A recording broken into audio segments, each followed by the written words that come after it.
У меня очень часто стала болеть голова, и я думаю, что это из-за усталости или из-за того, что у меня много работы. Опять желудок разболелся. Секунду, я таблетку выпью.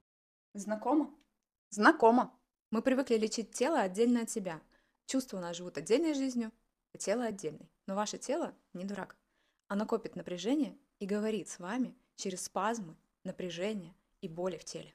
Да, врачи помогут вам снять симптомы, но если корень дела в психике, боль будет возвращаться. Например, злость, которую нельзя было выразить, обида, которую ты проглотил, или страх, который давно стал фоном.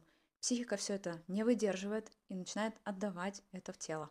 В терапии мы работаем над тем, чтобы установить эту связь между телом и чувствами, и я, как психолог, помогаю это сделать.